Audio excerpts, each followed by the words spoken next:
to Third Street Gallery. We have two artist talks with the shows for this month. For those of you not familiar with the gallery was, the Third Street was originally organized in the early 1970s as a women's artist cooperative, and in the mid-90s opened its membership to everyone. Next year will be its 45th anniversary, so we believe that it is certainly one of the oldest and maybe the oldest surviving artist cooperative at this point in Philadelphia, and we're glad that everyone is here. As I said, we have two artists, both of whom are long-term members of the gallery. The first is Connie Cohn, who will be talking about her photography exhibit, and then Jackie Ferretti, who will be talking about her oils, which are on the other side. So I will. Okay, thank you. Thank you, everybody, for being here. This is fun, especially some people that I didn't expect to have as a guest, so this is great. So what am I going to say about these photographs? I've been a working artist since 1973, and I started as a photographer working with 8x10 cameras, some 4x5, 8x10, 11x14, with giant tripods, which my husband would often carry for me, being a nice man. And I printed in platinum and palladium, which was a non-silver process that was quite popular, and actually was popular at the turn of the last century and was invented in 1873 because it was a method that didn't fade and didn't fox. Photographs in the late 1800s often have brown spots when you look at them, and that's from the sulfur in the paper. And then the images themselves would fade. So platinum was a wonderful way to print, especially with the kind of photographs that I was taking. A lot of still lives and landscapes, and some nudes, actually. And I started doing handwork on my photographs. And in order to do that, I needed to take a drawing class, which meant then I also took watercolor, which was not my greatest thing. Then more drawing, and then oil painting. And then I took some classes at Moore College of Art here in Philadelphia, and then got my MFA from the University of Pennsylvania in '94. By that time, I had stopped photographing, and I was working mostly in charcoal at the beginning, and then with sumi ink, essentially, and then more oil paint. And the work that I did then was based on First World War trench poetry. I'm a child of the Vietnam War, I guess you could say, and so the British trench poets, the poetry is really heartrending, and it meant a lot to me as I read it, and so I would see images as I read it, and that's how that work evolved. A few years ago, I had a 25-year retrospective of that work down in Delaware, which was really exciting to see, because you don't expect, when you look back at 25 years, that you can actually see the strains of the work from 25 years ago recurring over and over again through that whole 25 years. And even though the method changed, the medium changed, it was definitely I who was making those images. And I was ready to go back to that at the beginning of COVID, and I started working on it, and I just couldn't.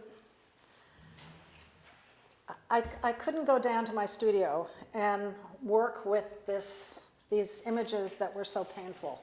I think that some people did a lot of work during COVID, other people did not do a lot. I'm sad to say I was one of those people who did not do a lot of work. At the end of that, I thought, okay, now it's over, everything's great, I'm going to go back and see my friends, and I still couldn't do it. And then I thought, why don't I go back to the work that gave me such pleasure at the very beginning of my career, and that's photography. I did not want to work in platinum and palladium anymore. I really wasn't interested in black and white, and so I started photographing flowers particularly, and landscape as well. I had a show here in January, Artists and Their Friends, and that was all color photography of landscape. The flower photographs came together when I realized that I'd really been taking a lot of them. I felt that it was really nice to see something that was just really beautiful to look at. I've enjoyed printing these, I've enjoyed framing them, I enjoy looking at them, and that's how these flowers came about. I think that we all need something that just makes your heart sing every so often. Some of these were in my backyard, some of these away on vacation, some were at actually Rittenhouse Square, these two. You know, you walk down the street and you see something beautiful, and you have to stop and take a picture. I think even though I don't consider myself a photographer mainly anymore, obviously, as one of my friends said earlier today, you know, the way we trained our eyes back 25 years ago, 30 years ago, you know, you never forget that. It's like riding on a bicycle. You know, once you're a photographer, I guess you're always a photographer. I don't think I have anything, I know I don't have anything really deep to say about these other than actually I do have something to say about this. Early on in my photography, I took a master class in New York with Philippe Holzman, the fashion photographer, man whose photographs of Einstein were on the Einstein stamp. He was really an interesting man. And we talked a lot about color photography, even though what we were doing with him was all black and white. And he was really adamant that color had to be intense, it had to be pulled together in a tight way, that it shouldn't be just sort of hit or miss all over the place. And I think that that has stood me in good stead, thinking about that, even though I don't, until the last year, I don't think I'd really taken very many color photographs. I like the fact that the color in these are so intense. These are printed on an etching paper, which I think takes the color really, really well. And I'm pleased with them. I don't really have more that I can say about them. Does anybody have any questions? Yes. Yes. I'm an amateur photographer because now I discover, you know, taking pictures here and there. But as a photographer, when you take a picture, then you start editing, or you know, from the beginning it's the perfect, because your eyes is now a more expert than an amateur photographer. When I first started photographing, I was particularly influenced by Edward Weston and Ansel Adams, for that matter, talking about the image had to be in the negative. It was in the negative. It was not going to be burned and highlighted and all of that. You pretty much, what you saw is what was printed. So all from of the these, beginning is this? they're photoshopped only to crop them for this dimension. Yeah. I didn't do anything to highlight the color. I didn't do anything to rearrange where they were in the image, in the camera. They haven't been sharpened. What you see is what you get. So. So I have Yes, a Barbara. comment and a question. My first comment is, it does remind me of the paintings because of the amazing attention to composition and space, and it's beautiful. Thank I see you. it coming right through. And then the question may be taboo, but what kind of a camera did you use? An iPhone. I was wondering. Yeah, Thank you. I mean, it was funny because the photographs that I took in France last year, I had my Nikon with me, and they can't compare. I mean, it was really funny, and I don't know whether I'm not seeing it as well with a Nikon as I am with a phone. And again, they weren't cropped or anything. I think composition is something I've been dealing with since 1973. So I mean, that's what it is. So, and I think I agree with you actually about what you said about that. In many ways, it's not that different from the work that I do, the other work that I do, even though it's a completely different medium. Thank you. I'm thinking about buying yet a newer iPhone because the camera's supposed to be even better.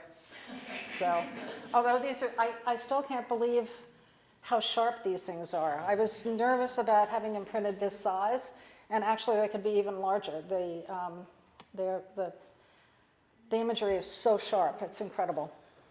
Yeah, that's why I asked Yeah, you. yeah.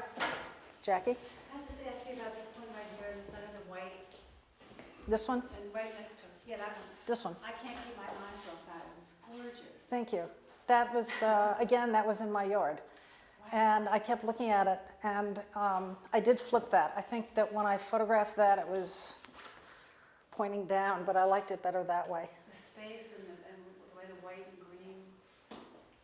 The greens, that's the thing that if you ask me a question about what's the color of the show, I would say green. I mean, it's just amazing the different colors of green, from that really yellow green here and the light greens here. It's, yeah, the greens in that, yeah, that's my fish pond. Is that your picture? So the artichokes are my favorite. Just Which so you one? know, the artichokes. Oh, You know, I'll tell you back to what you're talking about, how your work, there is definitely cohesion. That very much linearly? Yes, and I'm on video for that. It reminds me of the map, the map prints Yeah, of yours, the World War. that's interesting because of the way the lines, Yeah, it's that's, I'm very much drawn to it, I think, because of that. Yeah. I think that, you know, when that was in a vegetable stand that must have been 12, 15 feet long.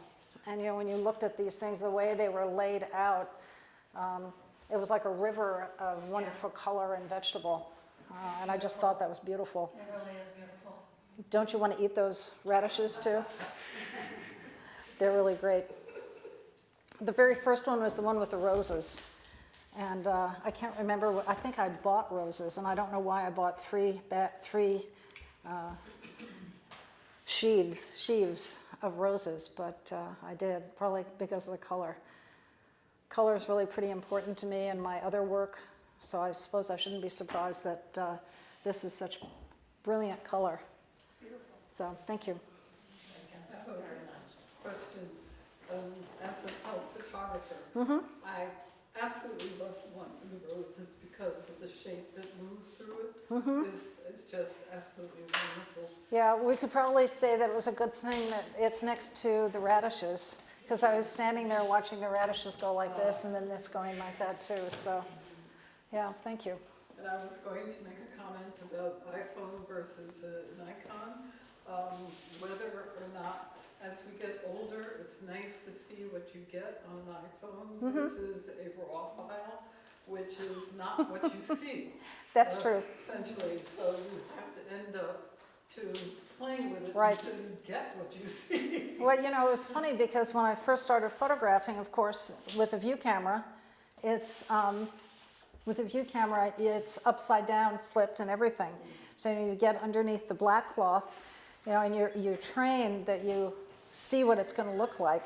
And sometimes somebody will say, "Oh, can I get underneath the black cloth and see what you're looking at?" And they look at it and go, they're trying to go upside down to see it. It's really pretty funny. So I think that's it. Thank you.